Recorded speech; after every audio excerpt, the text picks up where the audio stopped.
합니다.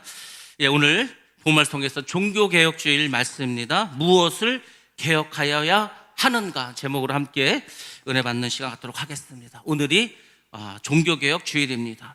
개신교가 태어난 날이고, 그리고 개신교의 정신과 전통을 우리가 다시금 되돌아보는 시간입니다. 1517년 10월 31일 독일 비텐베르크 성당에서 마틴 루터라고 하는 수도사가 이제 카톨릭의 부패를 하나하나 조목조목 지적하면서 95개의 반박문을 이제 대자보에 실었습니다. 그리고 벽보에 붙였습니다. 그로부터 인해서 종교개혁의 불씨가 이제 시작되었습니다. 물론 가장 직접적인 계기는 면죄부를 판매했기 때문입니다. 죽은 사람이라 하더라도, 지옥 간 사람이라 하더라도 그 사람의 이름으로 헌금을 하면 그 동전이 땅에 떨어진 순간 그 영혼이 지옥에서 천국으로 간다는 거예요. 말도 안 되는 소리지 않습니까? 말이 안 되는 말인데 그 당시에 교황이 딱 그렇게 해버리는 거예요. 그 돈을 가져다가 성 베드로 성당을 짓습니다. 화려하게 크게 짓죠.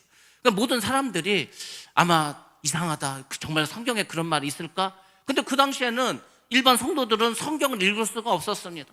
사제들만 성경을 읽을 수가 있었습니다. 그러니까 그냥 교황이 그러니까 그런가 보다 하고 믿었죠. 그렇지만 이 마틴 루터는 신부로서, 또 신학교 교수로서, 수도사로서 이것을 그냥 넘어갈 수가 없었습니다. 성경에는 그런 말씀이 없는데 왜 우리는 성경과 다른 믿음을 가지고 살아가는가? 그래서 오직 믿음으로, 솔라 피데, 이걸 주장했죠. 우리는 오직 믿음으로 구원을 받는다. 그러므로 우리는 성경으로 돌아가야 한다. 이렇게 해서 이제 종교개혁이 시작되었습니다. 자, 그렇게 해서 507년이 흘러서 이제 2024년이 흘렀습니다. 자, 그러면 우리는 이 507년 동안 마틴 루터가 말한 대로 교회가 개혁되었습니까? 우리는 말씀대로 살아가고 있습니까? 우리가 다 성경으로 돌아가고 있습니까? 그렇지 않다는 거죠. 그 당시에 중세 유럽 사회에 부패했던 교권, 낡은 제도, 이것을 개혁하자고 교회가 일어났습니다. 그렇지만 종교개혁 이후에도 오늘날 우리의 모습을 볼 때 여전히 많은 문제를 가지고 있습니다. 그 당시에는요, 교회가 하나였습니다. 로마 카톨릭이라는 교회 하나였어요. 근데 지금 어떻게 됐습니까? 많은 교파로 분열되었습니다. 그때 분열되었을 때 많은 전쟁이 있었습니다. 물론 구교와 신교가 전쟁했을 때도 엄청난 피를 흘렸습니다. 30년 동안 피비린내는 전쟁을 했습니다. 그 30년 전쟁 끝내고 유럽 사람들이 생각한 게, 이제는 구교고 신교고 그 신경 쓰지 말자. 이제 종교에 대해서 우리가 좀 벗어나자. 그래서 오히려 사람들이 교회를 떠나고 말았다는 겁니다. 종교에 무관심하게 되었습니다. 그러면서 이제 교회 안으로 들어온 게 무엇입니까? 자본주의와 물질 문명의 여러 가지 사상들이 들어왔습니다. 교회의 정신, 신앙인으로서의 삶의 태도, 이것이 세속화되고 기복주의화 되었다는 겁니다. 그래서 교회는 그 이후로 개혁된 것이 아니라 계속해서 부패하고 부정한 길로 걸어왔다는 겁니다. 그래서 신학자였던 존 커비는 이렇게 말합니다. 교회는 두 가지의 질병이 있다. 첫 번째는 우상숭배의 죄를 범하고 있다는 겁니다. 우상숭배가 뭡니까? 돈을 사랑하는 거예요. 자본주의. 교회 안에도 자본주의가 들어왔습니다. 돈을 사랑합니다. 또 교리를 우상처럼 신봉합니다. 성경의 하나님의 말씀이 중요한 게 아니고 교회 법에서 사람들이 지정한 그 법이 더 우위에 섰다는 겁니다. 성경보다도 사람들이 만든 법이 더 중요한, 그래서 보수주의는 우상숭배의 죄로 갔습니다. 그 다음에 또 한 가지 질병은 미지근한 이런 신앙생활이라는 겁니다. 우리 신앙의 토대는 예수 그리스도를 구주로 믿고 이 땅에서 복음을 전하고, 그리고 주님이 있는 그 나라에 가서 사는 것이 복음의 핵심 진리입니다. 근데 이 미지근한 신앙을 가진 사람은 신앙의 본질을 잃어버리고 사회운동에 몰입해 버렸다는 겁니다. 가난한 사람을 도와야 되겠죠. 없는 자를 도와야 되겠죠. 그게 중요한 거지만 그게 다는 아닙니다. 근데 여기에 너무 몰입하게 되었습니다. 신앙이 아닌 사회운동으로 이 믿음이 변질되고 말았습니다. 특별히 한국이 이것이 심합니다. 진보주의는 이런 식으로 흘러갔습니다. 이 두 개의 큰 기둥이 전 세계 기독교를 이제 좌지우지하면서 오늘날까지 이르게 되었습니다. 자, 그러면은 이제 우리 개신교를 뭐라고 합니까? 프로테스탄트라고 합니다. 저항하는 자들입니다. 이 저항하는 프로테스탄트들, 우리는 어떻게 됩니까? 이런 부조리를 알았다면, 이런 부패를 알았다면, 이런 불신을 우리가 깨달았다면 어떻게 합니까? 나 스스로를 돌아볼 수 있는 식견이 필요합니다. 나는 그럼 예수를 잘 믿고 있는가? 나는 성경으로 돌아갔는가? 나는 주님이 보시기에 합당한 삶을 살아가고 있는가? 이것을 말씀을 통해서 다시 한번 나를 돌아볼 수 있는 시간을 가져야 한다는 겁니다. 진정한 개혁은 회개로부터 시작한다고 했습니다. 여러분들, 개혁의 한자가 뭡니까? 고칠 개를 쓰지 않습니까? 혁이 뭡니까? 혁은 가죽을 말합니다. 가죽이 오래되면은 딱딱해집니다. 이 어떤 융통성을 잃어버립니다. 그래서 이 가죽을 다루는 사람들이, 어떤 이 가파치들이 가죽을 다시 막 손질을 하는 거예요. 그럼 다시 부드러워집니다. 그게 개혁입니다. 그러니까 우리가 어떻게 좀 딱딱한 신앙이 되어버렸어. 우리의 믿음이 화석화되었습니다. 나는 40년을 믿고 50년을 믿었다. 이거밖에 없어. 그러면 40년 믿고 50년 믿으면 완전 성령 충만해서 예수님의 모습으로 변화돼서 정말 천사와 같은 삶을 살아야 되지 않겠습니까? 그게 중요하다면, 그때 그렇지 않아. 믿기는 오래 믿었어. 아이고, 나도 처음 믿을 때는 뜨거웠었어. 나도 처음 믿을 때는 다 말씀에 순종하고 다 그렇게 살았어. 근데 지금은 어떻습니까? 지금은 믿음이 다 딱딱해졌어. 열정도 사라지고, 구령의 열정도 사라지고, 전도도 하지 않고, 하나님 은혜에 감사하지도 않고, 그냥 교회 가는 거예요. 그렇게 된 우리의 모습을 돌아보고 우리는 다시 개혁을 해야 한다는 겁니다. 그래서 신앙개혁의 운동은 다른 사람이 아니라 나로부터 시작한다. 오늘 종교개혁을 맞이해서 여러분 이것을 깨달으시고, 그래서 변화해야 되는 여러분 다 되시기를 주님의 이름으로 축원합니다. 오늘 본문 말씀에 보면은 하나님에 대한 세 가지 중요한 고백이 나옵니다. 그 핵심이 뭡니까? 하나님은 알파와 오메가라는 겁니다. 시작도 하나님이 하셨고 마지막도 역시 하나님께서 모든 것을 하신다는 겁니다. 온 우주의 모든 것을 결정하신 분이 하나님입니다. 제가 말씀드리지 않았습니까? 하나님이 어떤 분이냐면 정해주신 분이에요. 정해주신 분. 너는 여기서부터 여기까지 살아라. 너는 이 에덴 동산에 있는 모든 것을 먹어라. 그러나 선악과는 먹지 말라. 정해주지 않습니까? 정해주시는 분이 하나님이에요. 너희들은 말씀대로 살아라. 너희들은 거룩하게 살아라. 우리의 삶을 정해주신 분이 하나님이라는 겁니다. 그래서 여러분들, 우리는 다른 것이 아니라 이 하나님께서 나의 모든 것을 결정해 주시는 분이다. 그러니까 어떻게 됩니까? 하나님께로 돌아와서 예수 그리스도를 믿고 말씀에 따라 살아가고, 그리고 어떻게 됩니까? 이제 내 삶의 주인은 오직 하나님이다. 그것을 믿고 말씀대로 살아가서 구원받고 천국에 갈 것인가, 아니면 역시 내 마음대로 세상 것을 사랑하고 세상의 법대로 살다가 지옥에 갈 것인가, 이것을 결정하는 것이 이제 우리에게 남아 있습니다. 우리 신앙인들은 다른 것이 아니라 하나님을 하나님으로 인정하고 믿고 살아가야 합니다.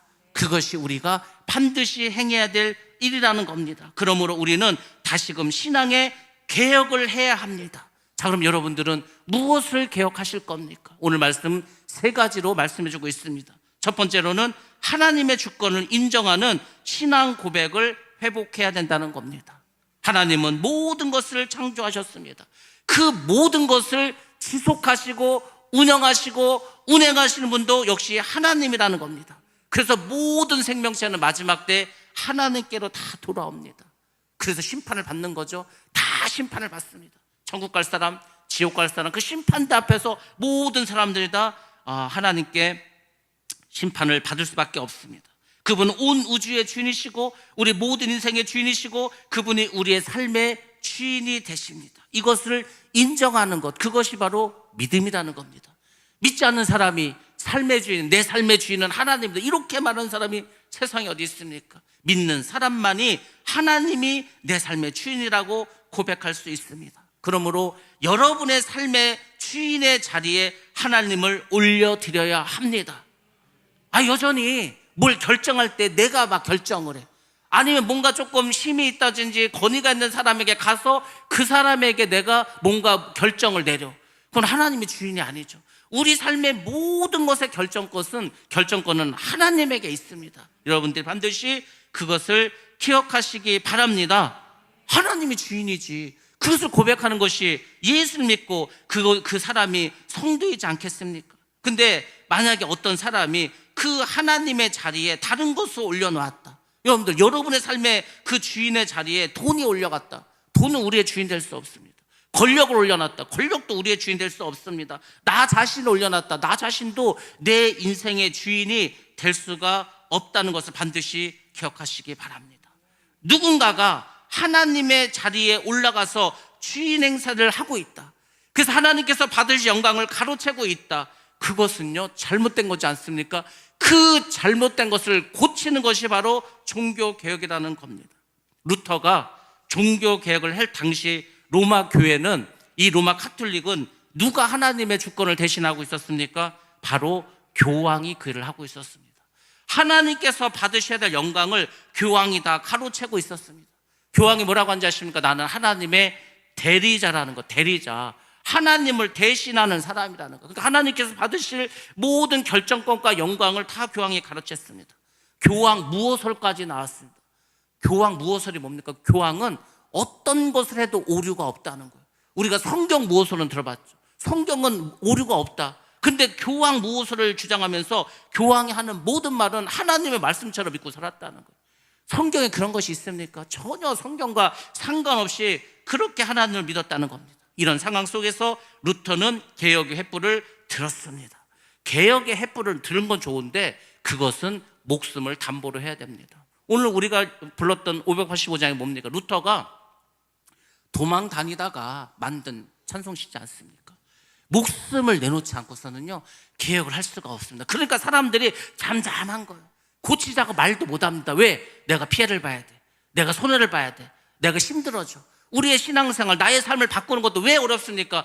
개혁을 하려면은 내가 변화돼야 돼. 사람은요, 변화에 대해서 두려움을 갖습니다. 변화하려면 힘들어, 어려워, 그게 싫어. 그래서 많은 사람들이 개혁에 그렇게 자기의 몸을 들이고 그렇게 하지 않습니다. 여러분들, 오늘날 하나님의 자리에 누가 있습니까? 교회의 머리에는 누가 앉아 있습니까?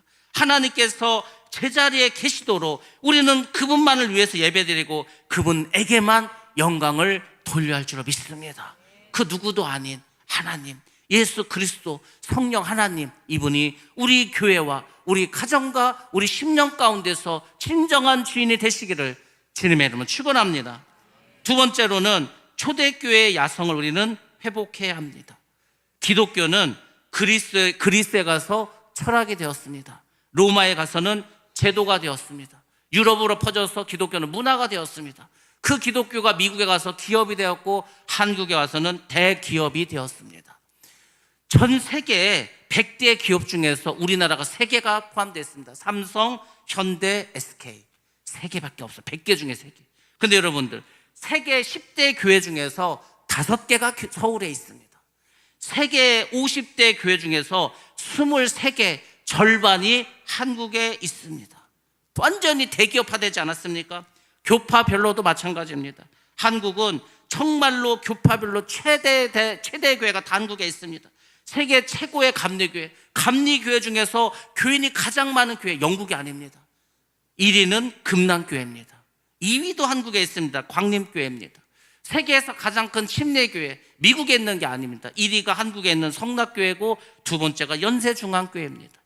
그것뿐만 아니지 아십니까? 세계에서 가장 큰 장로교회도 서울에 있습니다. 영락장로교회입니다.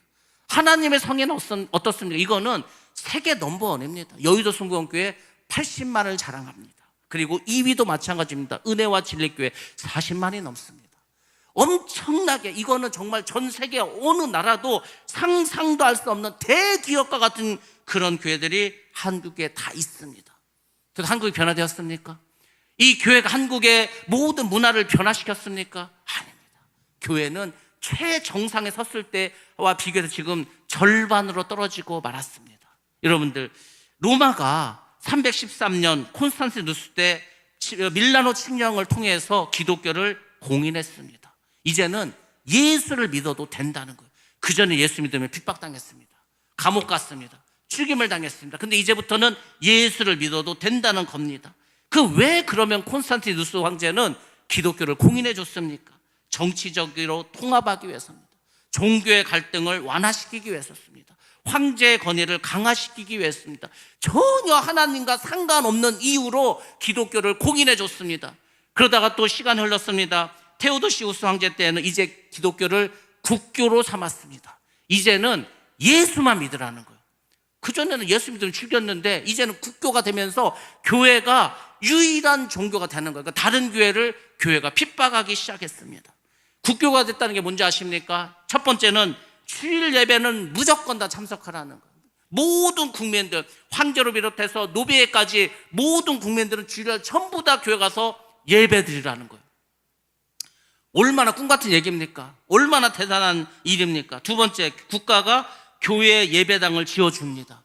또 국가가 성직자의 생활비를 지급해 줍니다. 그러니까 지금 생각하면은 상상도 할 수 없는 정말 기독교 국가, 천국과 같은 그런 나라를 만들지 않았습니까? 근데 그렇지 않습니다. 로마가 국교를 국교화했는데 어떤 일이 벌어졌습니까? 초대교회의 영성이 사라져 버렸습니다. 초대교인들은 박해를 받았습니다. 초대교인들은 카타콤에 숨어서 300년을 살았습니다. 붙잡히면 사자밥이 되고 십자가형에 처하기도 했습니다. 근데 그들은 그 어려운 가운데서도 기도하고 찬송하고 죽음을 불사하면서도 신앙을 지켰습니다. 근데 그게 기독교를 국교화하면서 변질되기 시작했습니다. 교권이 강화되었습니다. 그러면서 영성은 점점 고갈되었습니다. 오늘날도 마찬가지지 않습니까? 교회가 점점 제도화되고 있습니다. 목사가 되려면 신학교를 나와야 되고, 목사가 되려면 어떤 필요한 교육을 받아야 되고, 또 뭐 장로가 되려면 뭘 통과해야 되고, 시험을 봐야 되고, 면접을 봐야 되고, 점점 이것이 하나의 계급처럼 되고 말았다는 겁니다. 권력이 그곳으로 들어갑니다. 총연합회 회장, 대표 회장, 무슨 회장 전부 다 어떻게 됐습니까? 권력화되었습니다. 그러면서 교회는 생명력을 잃어버리고 화석화되었다는 겁니다. 교회는 계속해서 숫자가 줄어들게 되었습니다. 청년들은 외면하고 학생들도 교회를 떠나버립니다. 불신자들도 교회를 우습게 생각합니다. 흥미를 느끼지 못합니다. 더 이상 사람들에게 교회는 감동과 은혜를 끼치지 못합니다. 이것이 얼마나 큰 문제입니까? 여러분들, 2024년에 한국 프로야구가 관객이 1000만 명이 넘었습니다. 제가 그 숫자를 비교해 봤습니다. 한국 프로야구가 가장 손님이 없었을 때가 300만에서 400만 정도였습니다. 근데 어느 순간 1000만이 넘었어. 여러분들, 야구하는 거 한번 TV로 보시기 바랍니다. 젊은이들은 다 거기 있습니다. 젊은 여자 청년들도 거기에 반은 있습니다. 지금 막 거기에 환호를 해. 한국 기독교가 1000만이었을 때가 있었습니다. 지금 3세방면으로 죽지 않았습니까? 프로야구의 성장과 교회의 성장, 또 이 세태는요 반비례하고 있습니다. 왜 그렇습니까? 한번 야구를 잘 보시기 바랍니다. 응원할 때 사람들이 환호를 지르고 춤을 추고 기뻐하고 막 재밌어하고, 저도 상관없어. 그게 참 많이 변했죠. 옛날에 제가 중고등학교 다닐 때는 야구장 가면은 이제 지면은 막 소주병 집어던지고 막 돌 집어던지고 난리가 났습니다. 지금은 저도 상관없어. 그냥 즐기는 거예요. 그 자체가 좋은 거예요. 그냥 매진이 돼버린다. 꽉 차버려. 옛날 교회가 그랬다니까요. 옛날 교회 가면 기뻐했습니다. 감사했습니다. 차고 넘쳤습니다. 이 통로도 이 강대상도 집회만 하면 차고 넘쳤다니까 사람들이. 근데 지금은 완전히 역전당했습니다. 왜 그렇습니까? 교회가 야성을 잃어버렸기 때문입니다. 교회는요 끈질긴 생명력이 있었습니다. 목숨을 불사하면서도 나갈 수 있는 힘과 열정이 있었는데 그게 어느 순간 다 사라져 버렸어. 교회를 가도 사람들이 뭐 별거 없다는 거예요. 재미도 없고 은혜도 받지 못하고. 그러니까 어떻게 합니까? 교회가 개혁하고 또 변화되지 않으면 역시 한국 기독교도 그 유럽의 교회를 따라갈 수밖에 없다는 겁니다. 프로테스탄트는 저항군이라는 뜻이라고 했습니다. 저항할 수 있습니다. 세상의 문화에 대해서 저항하고 세상의 악에 대해서 저항할 수 있는 그런 목소리를 낼 수 있는 그런 기독교인들이 돼야 할 줄로 믿습니다. 오늘 우리가 왜 그 서울에 가고 그 도로에서 왜 예배를 드립니까? 이 한국 기독교를 살려달라는 거 아닙니까?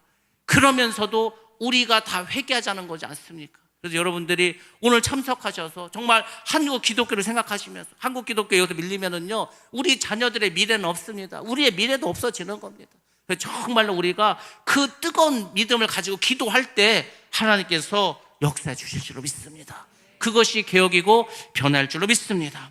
세 번째로는 우리의 삶 속에서 성도의 삶을 개혁해야 합니다. 우리 성도는 하나님의 나라의 백성인과 동시에 이 세상에서의 시민으로 살아가고 있습니다. 교회에서는 하나님의 법을 따라야 됩니다.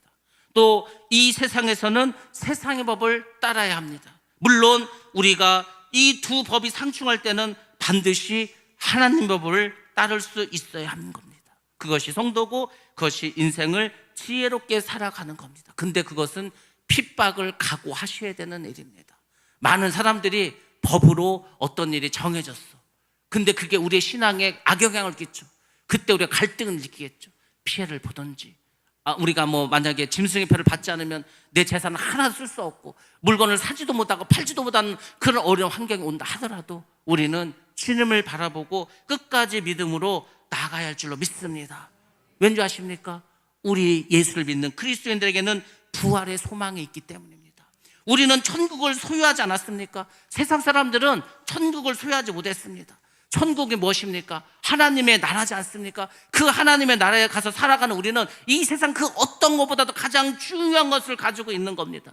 세상 사람들이 없는 것. 그러니까 우리는 세상에서 환난과 핍박을 당한다 할지라도 우리는 믿음을 지키고 하나님께 영광을 돌리며 우리에게 주신 사명을 온전히 감당하며 하나님의 나라의 백성대로 믿음을 가지고 살아갈 줄로 믿습니다.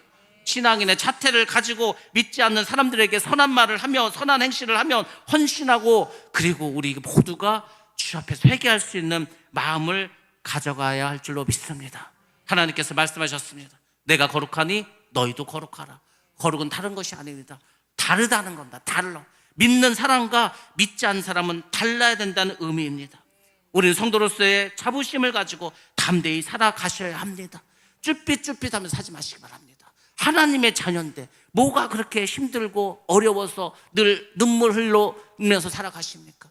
담대함을 가지고 여러분 살아가시기 바랍니다. 이런 사람들에게 하나님께서 진정한 개혁을 주시고 그 개혁은 우리 삶 가운데서 완성될 줄로 믿습니다. 다시 한번 우리 한국 기독교가 일어나야 됩니다. 우리도 다 일어나야 됩니다. 하늘성교회도 다시 일어나서 지금보다도 갑절의 축복과 부흥이 있어야 할 줄로 믿습니다. 마지막 때 하나님께서 늦은 비의 축복을 내려주십니다. 많은 사람들이 이제 주께로 돌아올 것입니다. 왜냐하면 이제 마지막 때니까, 주님 오실 때가 다가왔으니까. 그 일을 쟁취하고 그 일을 이룰 수 있는 사람은 지금 개혁하는 사람입니다. 지금 회개하는 사람입니다. 지금 믿음을 가지고 살아가겠다고 다시금 주 앞에 각오를 다지고 그리고 주 앞에 헌신한 사람이 이를 감당하게 될 줄로 믿습니다. 그런 선한 주의 남종과 여종들이 되시기를 주님의 이름으로 축원합니다. 기도하겠습니다.